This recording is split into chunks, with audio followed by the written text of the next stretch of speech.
Do you just scrounge around for food in your car? No, I keep a stash of treats.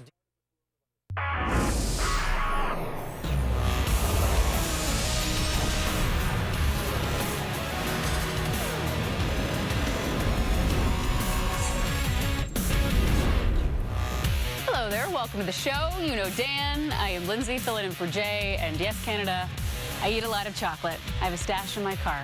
That is the truth. It's okay. Everyone has secrets inside their cars. I mean, chocolate in your car is a good secret, I guess. Some things never change. Except in the summer, it can be dangerous. It could be a little melty, yeah. Let's get to the action, shall we? It's 2020, so NFL football on a Tuesday. Why not? Bills, Titans. No one's complaining. I am definitely not complaining. Both teams undefeated. Tennessee hadn't played for a while because of the COVID-19 outbreak. Still steamrolled the Buffalo Bills. You would not have known that. I shouldn't say no one was complaining. Both teams were probably complaining. The NFL's complaining because they had to rejig the entire schedule. But the fans of football not complaining for Tuesday Night Football.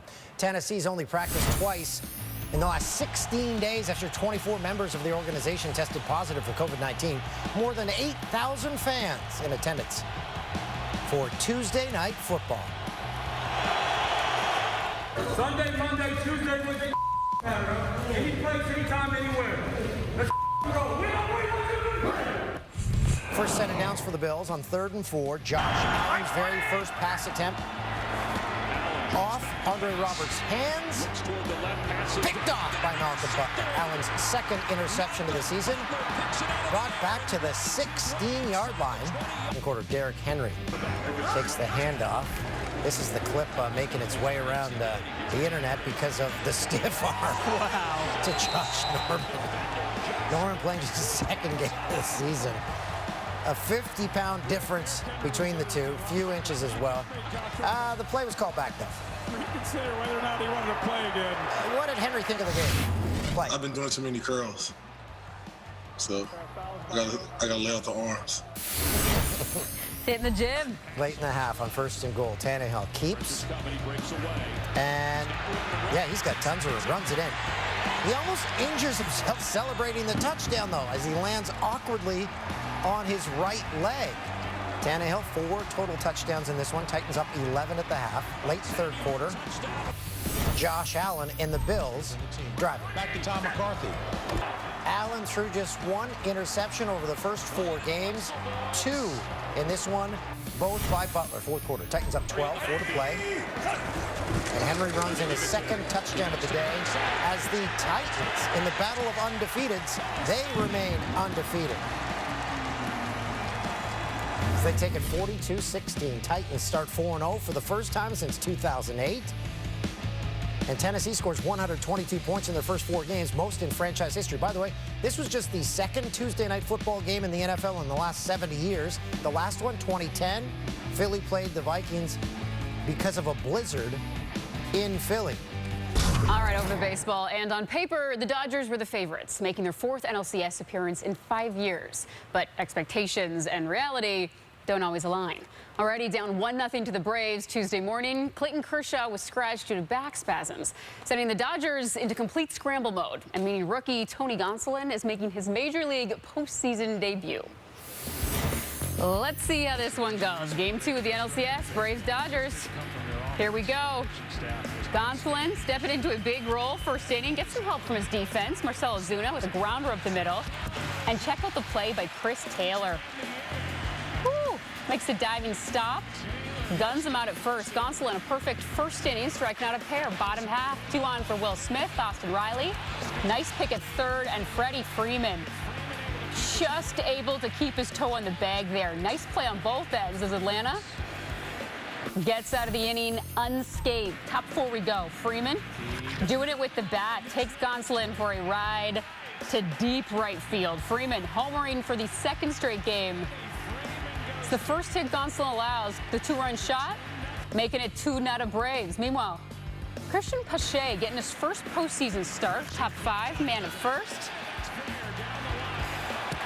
And Pache slaps one down the left field line. Nick Markakis coming all the way around to score. The 21-year-old's first career postseason hit, first RBI in the majors.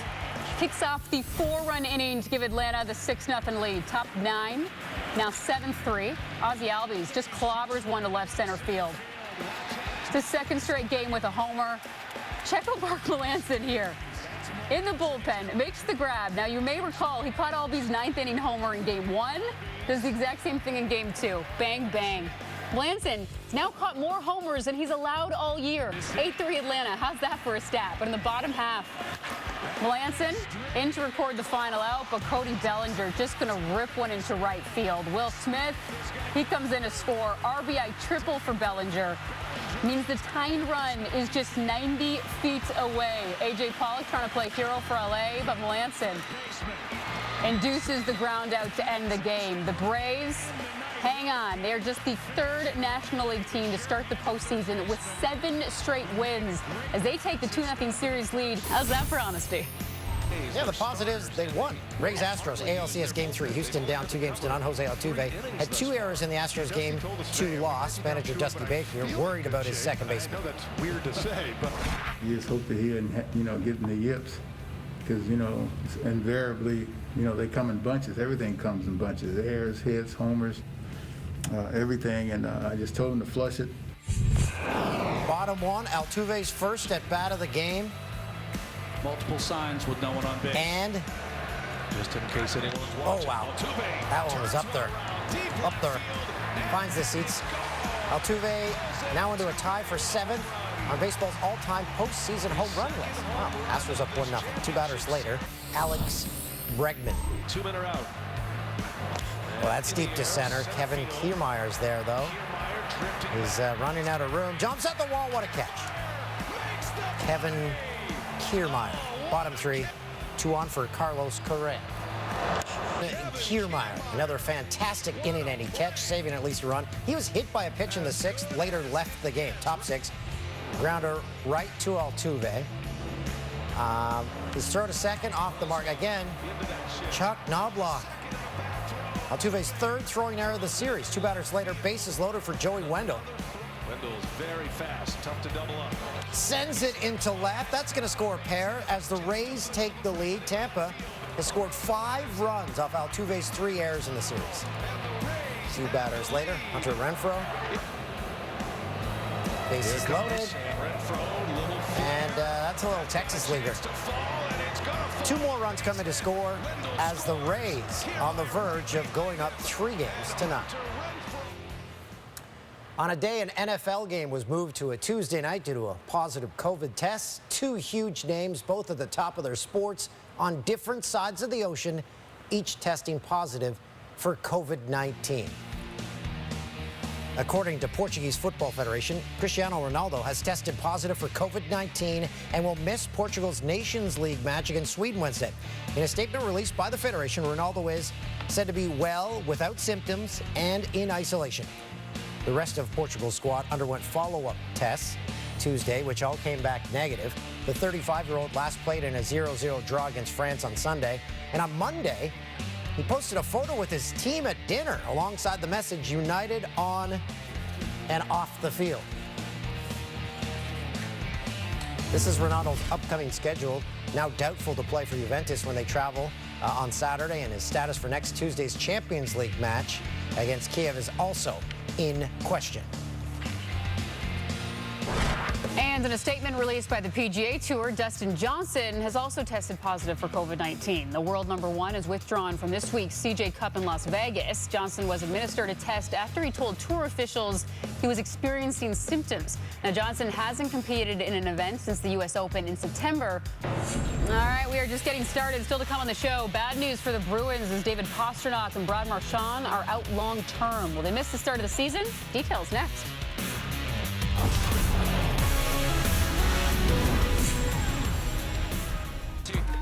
Dan, perhaps a little less, what was the word you used there? Flaily? Flaily? Is flaily a real word? Can we pull up those highlights again during this show? I mean, you have to give him credit. He was hustling. He was moving around the court a lot. He was really trying to get to the ball. He was doing something. With the haircut. Whew. I think you could pull off the shaved little side. It's kind of like, it was a bit of a mullet. The mullet is back. If you don't know my Theo Vaughn reference, look him up. He's funny. The Bruins issued an update on off-season surgeries for two of their stars Tuesday. David Pastrnak underwent hip surgery on September 16th. He's out for 5 months from the date of the procedure. Pastrnak finished tied with Alex Ovechkin for the league-leading goals with 48. Brad Marchand's going to miss 4 months. He had sports hernia surgery that was performed on September 14th. Marchand was second on the Bruins with 87 points last season. In free agency, Bruins added Craig Smith, but lost Torrey Krug, who signed a 7-year deal with St. Louis. Yeah, a bit of an exchange. Then, of course, also Charlie McAvoy had surgery as well. So a few injuries they're having to deal with. Meanwhile, Alex Pietrangelo spoke for the first time Tuesday since signing that big 7-year, $61.6 million deal with the Golden Knights. The 30-year-old defenseman had spent his entire 12-year career with the Blues. Pietrangelo discussed not being able to get a deal done with St. Louis. We tried and we tried and we tried, and sometimes, things just don't work out. So I wouldn't necessarily say frustration. I think both sides are disappointed. I wanted to go to an organization that, is committed to winning. I wanted to make sure I went to a franchise that has an opportunity to win, and I think I can certainly help in that department. Having already won once, it's a funny feeling because you want to win again. So you want to keep doing that. And I think, with them coming so close in the first year, and you can see the energy, and they feel like they're still close, and hopefully I can kind of take that over the edge to get that opportunity, because it's a fun process to go through, and once you do it once, you want to keep doing it. Looking to make magic in Sin City, but it's got to be hard. You spent 12 years with the Blues. Obviously, you won the Cup in 2019. Doug Armstrong talked about maybe making it work, but it's come off. Moving from St. Louis to Vegas is hard? No. If you're home for 12 years, I feel like it would be a little bit of a weird transition. Maybe if had card season tickets. He wore number 27 in St. Louis. Yes. That's worn by Shea Theodore in Vegas, so he's going to wear number 7. You got to change it up. Now, Pietrangelo also gives up his number 1 slot on our list of top UFAs. Hall, Krug, and Markstrom are also off the list, thanks to new deals. So for now, Mike Hoffman moving into top spot. 2 other ex-Panthers are right behind him, Evgeny Dadonov and Eric Haula. Anthony Duclair scored 23 goals with the Sens last season. He's representing himself in this signing period. And 43-year-old Zdeno Chara is on the open market for the first time in 14 years. Thank you, gentlemen. In other hockey news, the Senators' 3rd overall pick from this year's draft, Tim Stützle, will miss the next 6 to 8 weeks after breaking his left hand during a practice. He'll undergo surgery to stabilize the fracture later this week. And in a statement released Tuesday, Ottawa said, quote, their medical staff will remain in regular contact with him and his doctors as he begins his recovery through to the point that he is medically cleared. And of course, due to the pandemic, the league he's playing in, the DEL. Doesn't start till December. Yeah, so he's not going to miss any games there. No, but he's coming off arguably the best announcement of the draft, Alex Trebek. That was fantastic. And it was an interesting place. He was like at a beer hall or something for that announcement. That was very nice. He made himself very comfortable. All right, well, moving from Vegas, newly acquired Canucks defenseman Nate Schmidt met with the media Tuesday, spoke about the opportunity to play alongside some very talented teammates in his new city. My D coach in college used to always say, Schmitty, get the puck to a skill guy, and thankfully we have plenty of those. A lot of guys that can wheel and deal and make plays, and I mean, I'm pretty sure I can remember Mr. Pedersen spinning me into a top last year to Brocker backdoor. So unfortunately, fortunately for me, I don't have to see any of that stuff anymore. Brocker. Nate Schmidt seems like a really fun guy to have a beer with. And they actually played together in the Minnesota Summer League, the Beauty League. Knows Brocker very well. That his enthusiasm is contagious. He's got 5 years left on his current contract with an annual cap hit of $5.95. After signing a 4-year, $17 million contract with the Canadiens on Monday, Tyler Toffoli spoke with Montreal media. 28-year-old had 24 goals, 20 assists with the Kings and Canucks last season. I feel like I've kind of heard my name when I was with LA, heard my name that Montreal kind of wanted me. So that definitely helped my decision a little bit, knowing that I was wanted previously. You look at the players on the team and what they've done this offseason already with who they've added to what I already think is a good team. It's really exciting. I think it's an exciting time to be a Canadian. Tyler Toffoli is winning the NHL Best City best city lottery. Yeah, so he started in L.A., then he goes to Vancouver, now Montreal. Montreal. He's under the microscope in Montreal. Yeah, the microscope has intensified. Or the spotlight intensifies, each stop. And he's a Scarborough boy. Right where our beautiful studio is located. Well, Patrick Marleau back for a 23rd NHL season, signed a one-year, $700,000 contract with the Sharks. This will be his 21st season in San Jose after splitting last year between the Sharks and Penguins. And in 66 games last season, the 41-year-old scored 11 goals, added 11 assists. So Patty Marleau now 44 games shy of Gordie Howe's all-time record for NHL games played. 5th all-time behind Howe, Mark Messier, Jaromir Jagr, Ron Francis. That is quite the list right there. Also only 10 games away from Tine Jagr for 3rd. 41 years old. I have a quick Gordie Howe story. Once I was in Edmonton. I don't know why I was there. And my taxi driver was leaving the hotel I was at. I said, whoa, whoa, whoa, whoa. There's people crossing the street. Person crossing the street, Gordie Howe. Hey. My taxi driver almost ran over Gordie Howe. That would have been very bad. You do not want Gordie Howe's death on your hands at all. Jeez. All right. Well, that was good story time with Dan.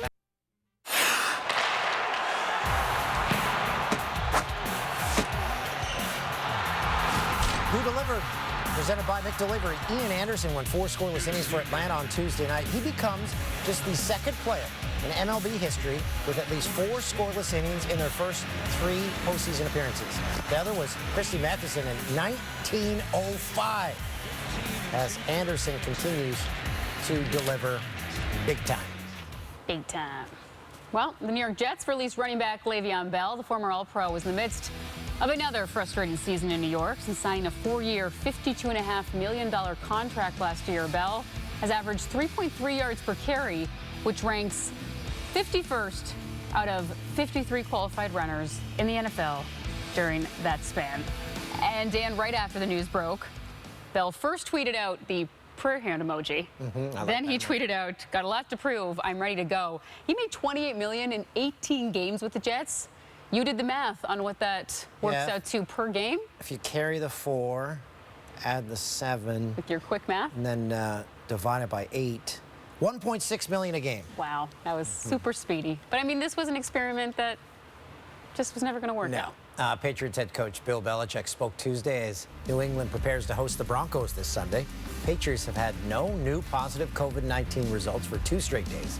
Cam Newton, Stephon Gilmore, and 2 other players remain on the reserve COVID-19 list. Bandit Bill. And then the mask kind of just above the mouth? Yeah. After that? Don't know if that's the right way to wear it. You were saying you saw... Oh, we can't go into it. Tim's rushing us. I saw someone sneeze and they dropped their mask. But you said someone had a hole in the... Yeah, someone else had cut a hole in the middle of their mask. And I'm like, this defeats the purpose, people. Unless you want to have a dart. In a normal year, the NBA would be set to tip off a new season, but instead, the off-season's just getting started. On Tuesday, Kate caught up with Toronto Raptors head coach Nick Nurse. Joined now by NBA Coach of the Year, Nick Nurse. And Nick, you just released your first book, Rapture: 15 Teams, 4 Countries, 1 NBA Championship, and How to Find a Way to Win Damn Near Anywhere. Let's start with this. What is the toughest part about writing a book, and does it even compare to coaching in the NBA? No, it doesn't. It's not that tough. That's for sure. The toughest part is now that it's out and you're kind of wondering what people are thinking about it, and people are getting to know you a lot more intimately. I'm telling stories about growing up, and I think there's even a picture of me as a baby there on about page 8. So you're going to get to know me quite a bit. That's the toughest part. So unfortunately, the season didn't end the way you wanted it to, losing in Game 7 of the conference semifinals against the Boston Celtics. But what were some of the takeaways from your time in the bubble, and what needs to be worked on going into next season?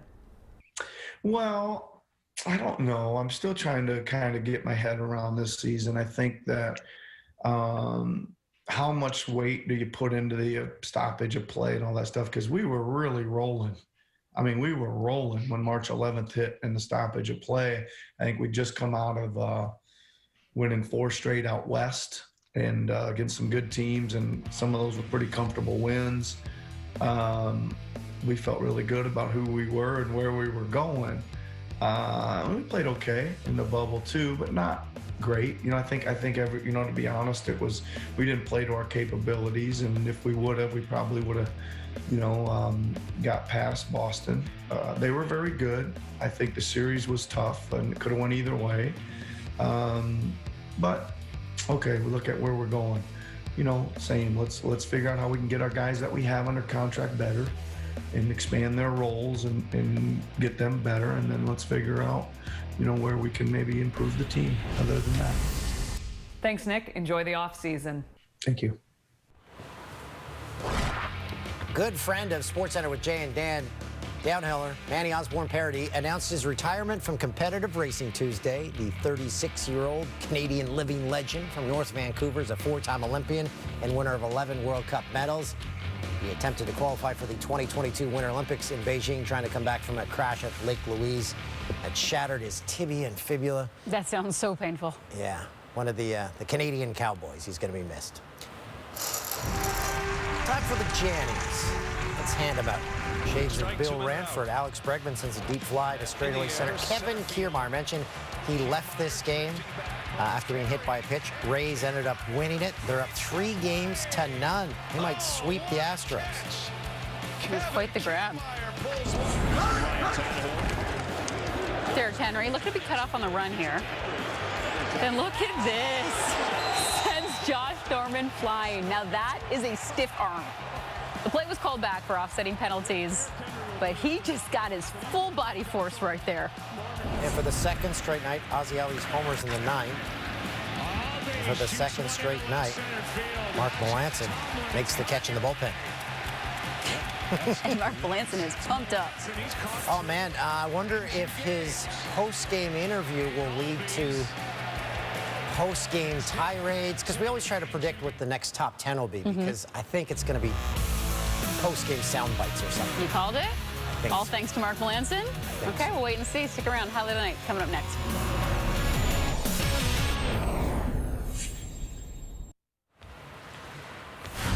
Welcome back to the show. It's time for your worst play of the day. This was not good. Ryan Tannehill runs in the 10-yard touchdown. Now, if you're confused, that's not the worst. It's when he tries to celebrate, and it goes very wrong. That is an awkward celebration. Kind of gets his leg up there. Thought he was going to do a Kerwin Bell. Time for the highlight of the night. Rays and Astros, George Springer. Flare to right, onto Renfroe. Oh, what a catch. Gorgeous. Good enough for the highlight of the night. We'll spin-a-rama after that one, too. End of the shows where we point out our errors while unveiling the McDonald's Monopoly game pieces. Lindsay, you said, do I go first or do you want me to go first? That's awkward. And then I got a Wapusk National Park game piece. To clarify, it's located on the western shore of Hudson Bay. Learn something new. 45 kilometers south of Churchill in northeast Manitoba. So Churchill, famous for its polar bear. That's right. And as I mentioned to you, if you see a polar bear, it's too late. You don't want to see them. Should I sign us off, or should I go first to sign us off? Yeah. Did I actually say that? I mean, I guess it's on tape. Just really wanted to go first, McDonald's. Yeah. Lily and